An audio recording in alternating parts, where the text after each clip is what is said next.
Dunki root मतलब मौत का रास्ता। आसान शब्दों में समझे तो डंकी रूट का मतलब होता है गैरकानूनी तरीके से विदेश जाने का एक रास्ता। इसमें लोग कई देशों से होते हुए कई जंगलों और पहाड़ी जैसे खतरनाक रास्तों को पार करते हुए गैरकानूनी रूप से किसी देश में घुसने की कोशिश करते हैं। जैसे अमेरिका में मैक्सिको बॉर्डर के रास्ते गैरकानूनी तरीके से घुसने की कोशिश की जाती है।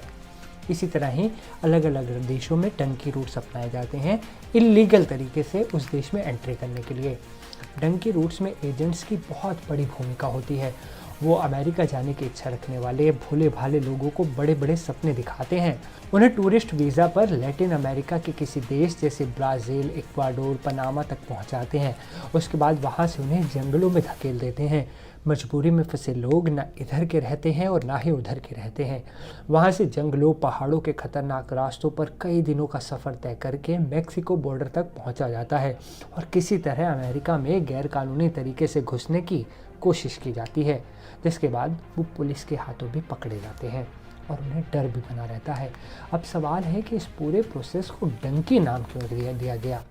क्या है डंकी का अर्थ? क्या इसका अर्थ गधे से है? क्या उन लोगों को डंकी कहकर पुकारा जाता है जो एजेंट्स के मायाजाल में फंस जाते हैं?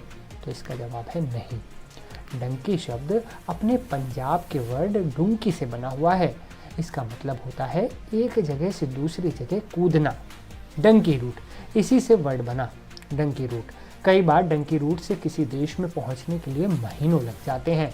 जैसे करनाल का एक युवक 9 महीने बाद अमेरिका में दाखिल हुआ, लेकिन अमेरिका में 10 दिन भी नहीं टिक पाया और उसे डिपोर्ट कर दिया गया। डंकी रूट पर भेजने वाले एजेंट्स शरीफ लोगों को ये भरोसा दिलाते हैं कि उनका सफ़र एकदम हसीन रहेगा।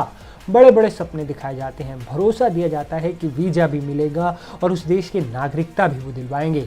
लेकिन जब लोग इस सफ़र पर आगे बढ़ते हैं, अपने लाखों रुपए फंसा देते हैं, तब उन्हें असली नरक का दीदार होता है। उनसे जानवरों जैसा सलूक किया जाता है। विरोध करने पर जान का भी खतरा होता है।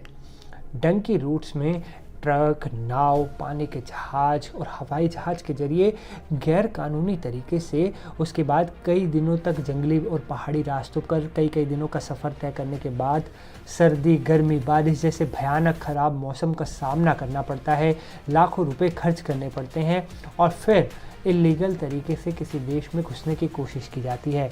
उसके बाद अगर कोई जिंदा दूसरे देश तक पहुंच भी जाए तो भी हमेशा गिरफ्तार होने का खतरा बना रहता है और अगर पकड़े गए तो इसी तरह डिपोर्ट कर दिया जाता है जैसे 104 भारतीयों को अभी अमेरिका से अमृतसर लाकर छोड़ दिया गया।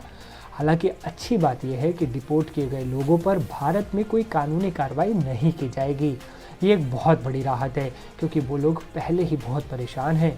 उन्होंने भारत के किसी कानून का उल्लंघन नहीं किया है, इसलिए सब लोग अपने परिवार के पास सकुशल पहुंच गए हैं। लेकिन यह सवाल खड़ा होता है कि ऐसे फर्जी एजेंट्स कौन हैं?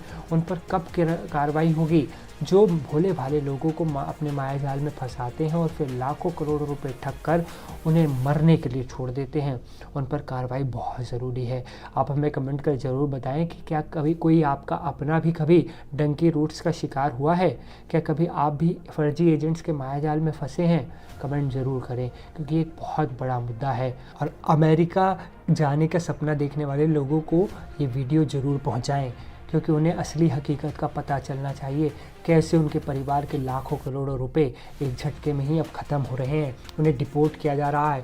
कहा तो ये भी जा रहा है कि हाथों में हथकड़ियाँ पहनाकर उन्हें भारत छोड़ा गया है। ये तो आप प्रधानमंत्री नरेंद्र मोदी और डोनाल्ड ट्रंप की दोस्ती का नतीजा मानिए कि उन्हें बाइज्जत भारत लाकर छोड़ दिया गया, वरना उनके साथ क्या किया जाता? उन्हें जेल में भी डाला जा सकता था, आजीवन कारावास हो सकती थी।